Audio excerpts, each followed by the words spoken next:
Kung ikaw po ay uri ng tao na nakikinig ka lang, base po doon sa nagsasalita, sa madaling salita, nakadepende ka lang sa estado ng mangangaral, ang sabi ng Panginoon, ingatan mo kung paano ka nakikinig. So ano po ibig sabihin mga kapatid? Huwag po tayong maging tagapakinig lamang, tapos pinipili lang natin.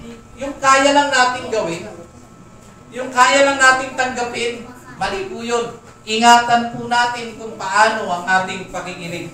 Dapat niyong tandaan, when you choose to listen, you are choosing to grow.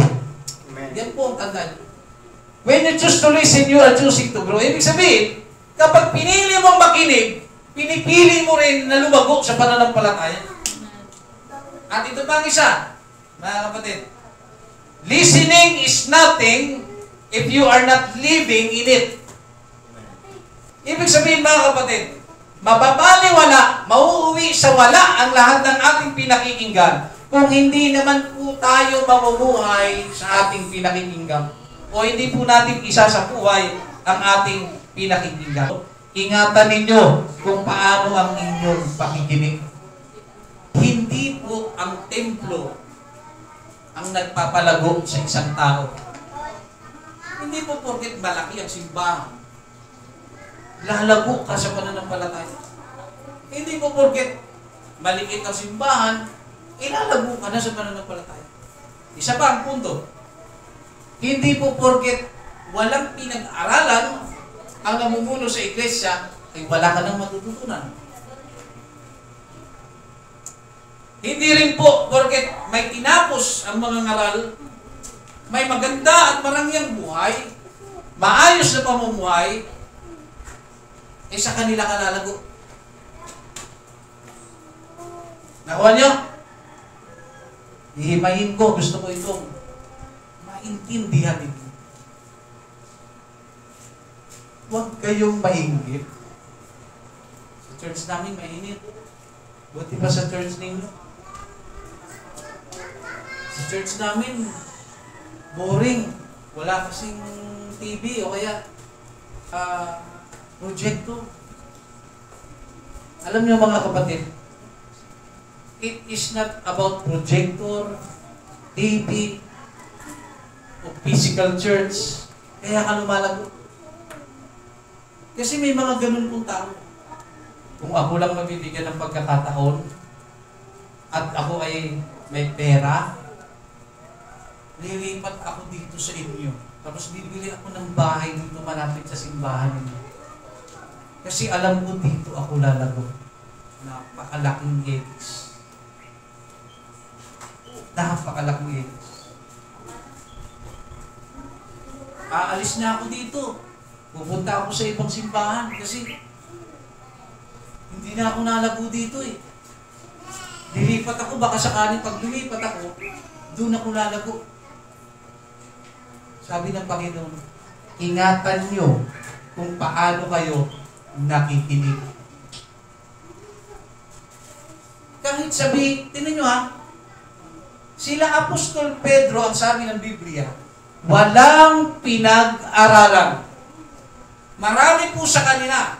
If I'm not mistaken, si Apostol Pablo lamang po ang talagang may pinag-aralan sa kanila. Pero marami sa mga apostol, ang sabi ng Biblia, walang pinag-aralan.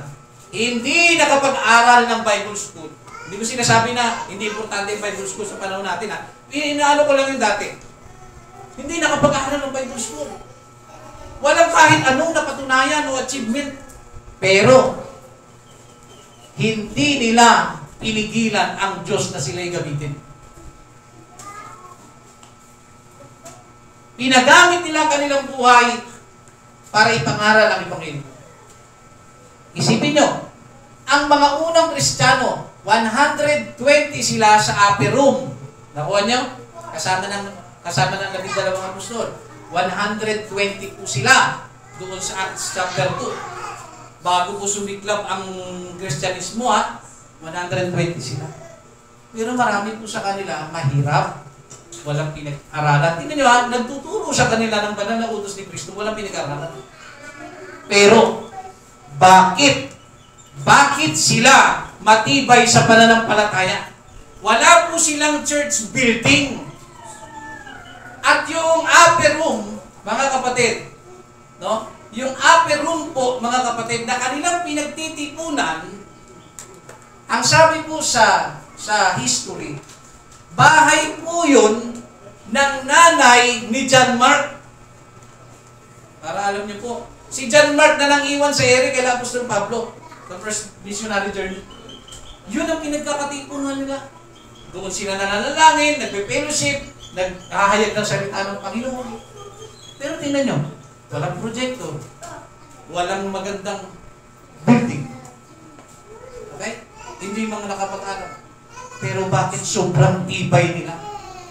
To the point na nung kumalat ang Kristyanismo, to the point na kahit kainin sila ng leon, ayon sa history, yung iba, yung mga sumunod na ng mananampalataya, hindi nila binitawan ang pananampalataya.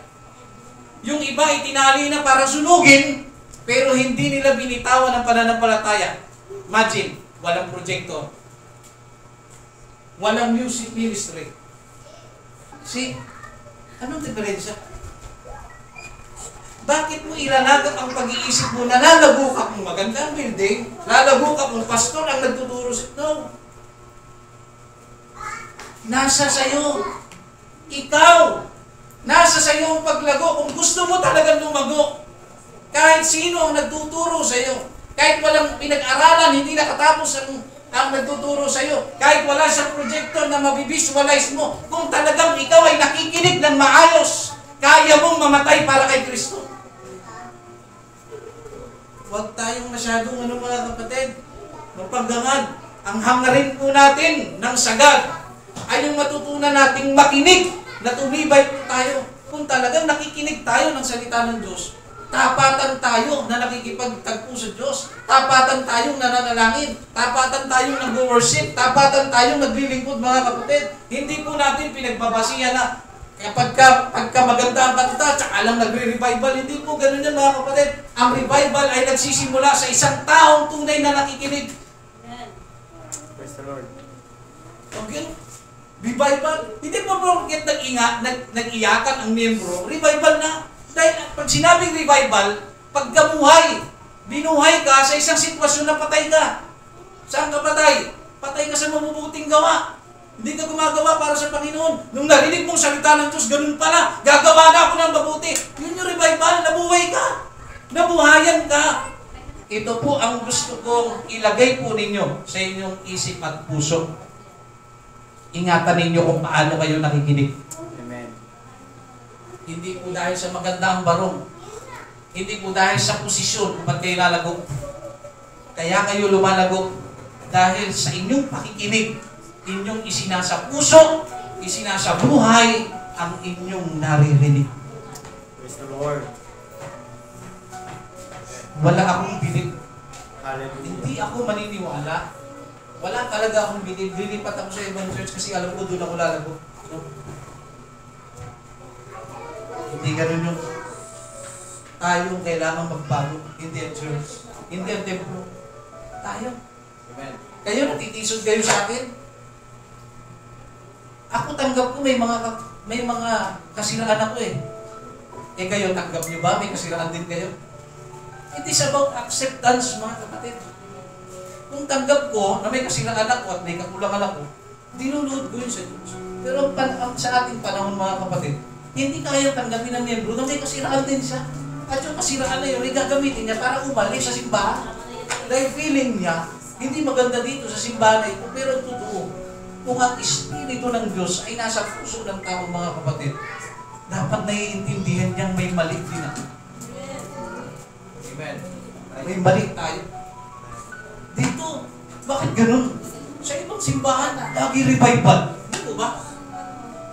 Bakit sa simbahan parang minsan lang ang dalo ng revival? Bakit? Hindi po ito sa templo.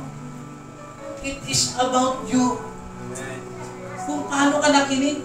Kasi kung talagang napakinggan mo ang aral ng Panginoon, hindi ako maniniwala hindi ka maliribahin, kapatid. Amen. Praise the Lord. Hindi ako maniniwala. At hindi ako maniniwala hindi ka makaka-receive ng banal na Espiritu kung talagang pinakinggan mo ng maigi ang salita ng